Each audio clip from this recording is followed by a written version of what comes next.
से ये उस परम पिता के उस सुख में स्थल से, उस सतलोक से, अमरलोक से बिछुड़ कर आई है, उस परम पिता से दूर हुई है। उसी दिन से इसको आभास हो गया है कि जो सुख में छोड़ के आया हूं वो यहाँ नहीं है।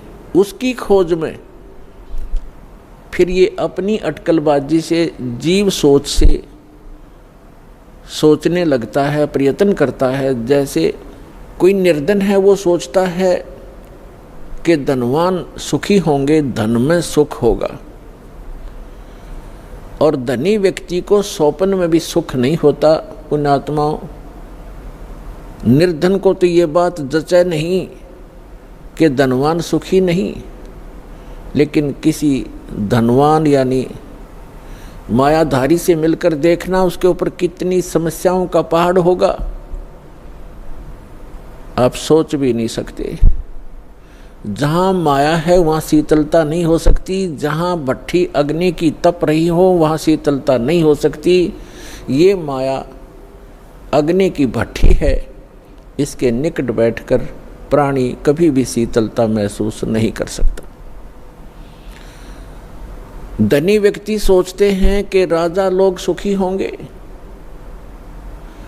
राजा को सुख स्वप्न में भी नहीं होता। आपको ऐसा लगता है जैसे इसके आगे पीछे बड़ी सेना चलती है, बड़े बड़े अधिकारी सलूट लगा रहे होते हैं, ये महासुखी होगा, कारों में चलते हैं। सपने में भी सुख नहीं है इनको, क्योंकि हमने सुख का पता ही नहीं जो सुख होता है। राजा लोग समझते हैं कि ऊपर के ये देवता लोग सुखी होंगे स्वर्ग आदि में। स्वर्ग के देवता सोचते हैं इंद्र सुखी होगा, जो देवराज है, देवताओं का राजा है। और देवराज सोचता है कि ब्रह्मा विष्णु महेश सुखी हैं। ब्रह्मा विष्णु महेश कहते हैं हम स्वप्न में भी सुख नहीं हमारे को। आपने भगवान विष्णु की कथा पढ़ी होगी, बहुत बार सुनाई है, देवी भागवत प्रथम स्कंद में। खुद स्वीकार करते हैं श्री विष्णु जी, ब्रह्मा जी को बता रहे हैं कि मैं अधिकतर समय में तप करता हूँ और तप से अपने बैटरी चार्ज करके सिद्धियाँ प्राप्त करके फिर राक्षसों के साथ युद्ध करता हूँ। कभी मुश्किल से कोई समय मिलता है तो लक्ष्मी के साथ सुखपूर्वक समय बिता पाता हूँ।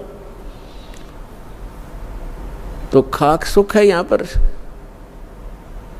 परमात्मा बताते हैं झूठे सुख को सुख कहे, ये मान रया मन मोद, सकल चबी ना काल का, कुछ मुख में कुछ गोद।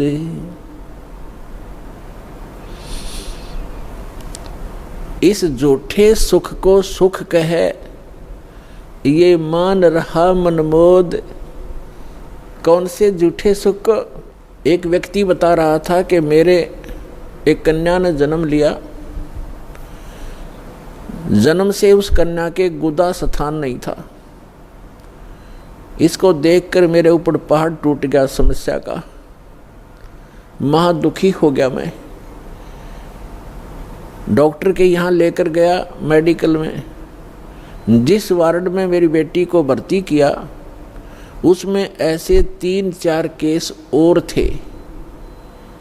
तब मुझे कुछ राहत मिली कि मेरे जैसे और भी दुखी हैं।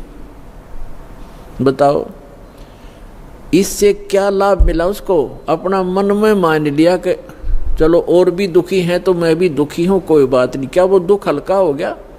क्या गुदा स्थान बन गया बेटी का? तो पुण्यात्माओं, इसे गंदे लोक में रह रहे हम। यहाँ सुख नाम की चीज नहीं है। हम एक दूसरे को दुखी देखकर उससे हल्का दुख हो या उसके बराबर हो, हम अपने राहत मान लेते हैं। यहाँ कोई विकल्प नहीं है। जैसे एक व्यक्ति के 3 पुत्र थे। एक पुत्र की मृत्यु होगी, बहुत दुखी, बुरी तरह रो रहे हैं, आहार भी नहीं कर रहे हैं। शोक व्यक्त करने वाले व्यक्तियों में एक ऐसा व्यक्ति उपस्थित था जिसका एक ही पुत्र था, वही मृत्यु को प्राप्त हो चुका था। तो सांत्वना देने वालों ने कहा कि देख भाई, यहाँ तो ऐसा ही है, सभी की मृत्यु होती है, ये तो भगवान हवाला बात है, चिंता मत करो। देखो ये भाई बैठा है, इसको देख कर जी ले, इसका इकलौता पुत्र था, उसी की मृत्यु होगी, ये भी तो अपना समय व्यतीत कर रहा है, धैर्य कर। तो तब उस व्यक्ति को कुछ होशी आई, हाथ मुंह धोए, कुछ देर में खाना भी खा लिया। अब उसने ये सुख मान लिया कि देख, इस बेचारे का इकलौता पुत्र था और वही मर गया, मृत्यु को प्राप्त हो गया। शुक्र है मेरे तो 3 थे, मेरा तो एक ही मरा है, 2 तो बचे हैं, पहले इससे सुख मान लिया। क्या वो बेटा वापस आ गया? तो यहाँ परमात्मा कहते हैं झूठे सुख को सुख है ये मान रहा मनमोद, और सकल चबीना काल का, कुछ मुख में कुछ गोद। परमात्मा यहाँ क्या बताते हैं, भाई तन दर सुखिया कोई न देखा, जो देखा सो दुखिया हो, उदय अस्त की बात करते हैं, मन सबका किया विवेक का हो, सबका किया विवेक का हो। भाई घाटे बाधे सब जग दुखिया, के गृष्टि बैरागी हो, लाभ हानि से सब कोई दुखिया, के गृष्टि बैरागी हो, सुख देव ने दुख के डर से, गर्भ में माया त्यागी हो, गर्भ में माया त्यागी हो, तंदर सुखिया कोई न देखा, जो देखा सो दुखिया हो, उदय अस्त की बात करते हैं, मन सबका किया विवेक का हो, सबका